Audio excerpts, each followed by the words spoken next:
এখন কি করা হচ্ছে? এখন স্যার রেলওয়েতে আছি সিনিয়র সেকশন ইঞ্জিনিয়ার হিসাবে।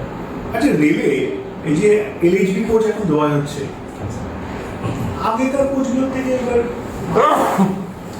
হ্যাঁ স্যার, এলএইচবি কোচটা অনেক বেশি রাইডিং কমফর্ট দেয়। আপনি সেকশন ইঞ্জিনিয়ারে কি কি দেখেন, আপনি কিসের দেখতে আছেন? আমি স্যার গুডস সেকশনটা দেখি রেলওয়েতে। আচ্ছা, ওই সেকশনে বগিগুলো না আপনার ইঞ্জিন? না স্যার, বগি। আচ্ছা, তো এলএইচবিতে কিসের লাভ? এলএইচবিতে স্যার যে ফিচারটা রয়েছে সেটা হচ্ছে রাইডিং কমফর্ট দেয়, কমফর্ট ইন্ডেক্সটা অনেক বেশি নর্মাল যে আইসিএফ আগে কোচগুলো ছিল সেগুলোর তুলনায়। কি জার্কিং কম হয়? জার্কিং কম হয়, কিন্তু আবার দেখা যাচ্ছে আবার এগুলোতে আবার বেশি কলকাতা।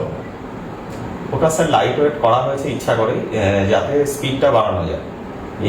ছড়িয়ে ছিটিয়ে যাবে, তাহলে ঢাকা হলে তো ছড়িয়ে ছিটিয়ে যাবে।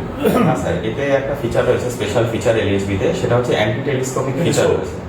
টেলিস্কোপিক ফিচার রয়েছে এবং ল্যাবরেটরি পোর্শন যেটা রয়েছে দুটো বগির মাঝখানে, ল্যাবরেটরি পোর্শনটাকে ইন্টেনশনালি উইক রাখা হয়েছে এবং এই উইক রাখার জন্য যখন কোনো কলিশন হবে, দুটো বগি যখন কাছাকাছি চলে আসবে ইম্প্যাক্টের ফলে, তখন ল্যাবরেটরি পোর্শনটা প্রথমে ডিস্ট্রাকশন হয়ে যাবে, ডিস্ট্রয় হয়ে যাবে এবং এই ডিস্ট্রাকশনের ফলে ওখানে শক অ্যাবজর্ব হয়ে যাবে। এটাই ফিচার, যাতে একটা বগির ওপর আর একটা হচ্ছে মানে হাতে।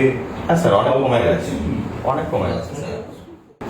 বায়োটয়লেটে আদৌ কি কোনো সুবিধা হচ্ছে? হ্যাঁ স্যার, বায়োটয়লেট এখন অলমোস্ট জিরো ডিসচার্জ হয়ে গেছে এবং এটা অনেকটাই সুরাহা হয়েছে। কত পার্সেন্ট ট্রেনে এখন বায়োটয়লেট বসানো হয়েছে? 100% স্যার, সবগুলো 100% বায়োটয়লেট এখন। পাতি যে আপনার এই যে ইন্টিগ্রাল আইসিএফ হ্যাঁ, হ্যাঁ। যে কোচগুলো আছে সেগুলো তো বায়ো ভ্যাকুম টয়লেট এসে গেছে, এখন আর লাইনে পড়ে না? No discharge, zero discharge, 100%।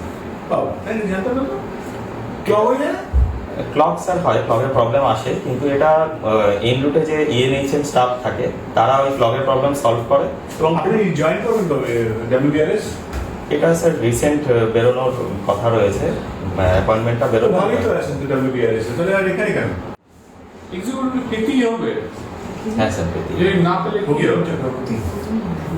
না পেলে স্যার খারাপ লাগবে, কিন্তু সেক্ষেত্রে আমি রেভিনিউ সার্ভিসটা করব, কারণ আমার ফার্স্ট ইয়েটা ছিল, ইন্টেনশনটা যেটা ছিল সেটা হচ্ছে একটা সার্ভিসে আসা, যে সার্ভিসটায় আমার ক্যারিয়ার প্রগ্রেশনটা ভালো থাকবে, অ্যাজ ওয়েল অ্যাজ আমার এক্সিকিউটিভটা ভেবেই এই সার্ভিসটার জন্য প্রিপারেশন শুরু করা, সেই জন্য এক্সিকিউটিভটার প্রতি একটা আকর্ষণ রয়েছে।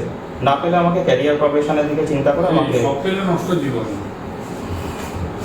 জানেন তো? হ্যাঁ স্যার, এটা আমাকে পেতে হবে, এই ইয়েটার জন্যই আমি এসেছি, আদারওয়াইজ তো আমাকে এবার ইন্টারভিউটা অ্যাটেন্ড হয়তো করতাম না।